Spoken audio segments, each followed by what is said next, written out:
Please నన్ను చెప్పనియండి please. మళ్ళీ మీకు నెక్స్ట్ సభ్యుడికి కూడా అవకాశం ఉండాలి, టైం ఉండాలి అని అంటే దయచేసి కొంచెం మీరు ప్రొవకేషన్ కాకుండా మీరు సబ్జెక్ట్ చెప్పండి. 100% దాని కాదు. శ్రీనివాస్ గారు ఎందరు నిలబడతారు? వెనుక కేటీఆర్ గారు నిలబడున్నారు, మీరు నిలబడున్నారు. పల్లెరాజేశ్వర రెడ్డి గారు ప్లీజ్ 5 minutes ఇవ్వాలి. మీరు 5 minutes తోటి క్లోజ్ చేయాలి ప్లీజ్ దయచేసి. మధ్యన వద్దు సార్ ప్లీజ్ దయచేసి.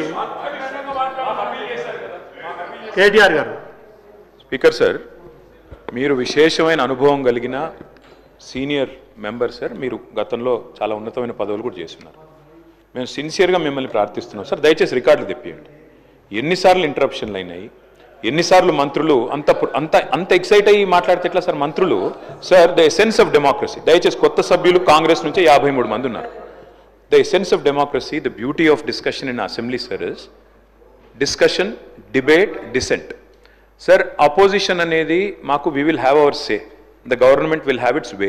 That is the essence of democracy. దయచేసి నేను వారిని మిమ్మల్ని కూడా కోరేది సార్, మంత్రులకి సంయమనం ఉండాలి, రిస్ట్రెయింట్ ఉండాల్సింది ట్రెజరీ బెంచెస్కి.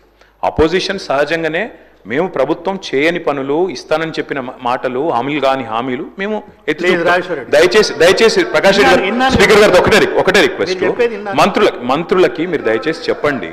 ఇప్పుడు మేము కూడా ప్రొవోక్ చేయాలనుకుంటే మేము కూడా మాట్లాడచ్చు సార్.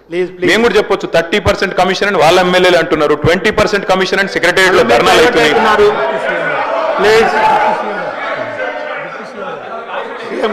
డిప్యూటీ సీఎం గారు సార్, రామ్జాన్ మీరు కూర్చోండి. డిప్యూటీ సీఎం గారు మాట్లాడుతున్నారు sir. Essence of the democracy. చాలా సంతోషం, కేటీఆర్ గారు లేచి చాలా గౌరవంగా మాట్లాడతాడని నేను ఊహించాను, ఓ సభ్యతగా మాట్లాడతాడని కూడా ఆశించాను. లేచి ఏం మాట్లాడుతున్నారు అధ్యక్ష?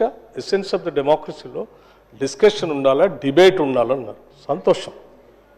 డిస్కషన్, డిబేటు వాస్తవంగా ఉండాలా, లేచి మాట్లాడిన ప్రతి మాట అబద్ధంగానే మాట్లాడాలా? What are we doing? You are not misguiding the house, not only the house, the entire state you are misguiding. వారు ఏమన్నారండి? అభయహస్తం పేరు మీద అడ్డగోలుగా అడ్వర్టైజ్మెంట్స్ ఇచ్చామని చెప్తా ఉన్నారు. సివిల్ సర్వీస్ స్టూడెంట్స్ కోసం మన రాష్ట్రం నుంచి పోతున్నటువంటి విద్యార్థులకి, పేద మధ్యతరగతి బడుగు బలహీన వర్గాలకు సంబంధించిన విద్యార్థులకి, ఇంక్లూడింగ్ ఈడబ్ల్యూఎస్ స్టూడెంట్స్ కూడా, ఎవరైనా ఈ రాష్ట్రం నుంచి భారతదేశంలో నడుపుతున్నటువంటి యూపీఎస్సీ ఎగ్జామ్ కోసం డబ్బులు లేకుండా ఇబ్బంది పడతా ఉంటే వాళ్ళకు కొంచెం ప్రోత్సహిద్దామని చెప్పి మేము ప్రిలిమినరీ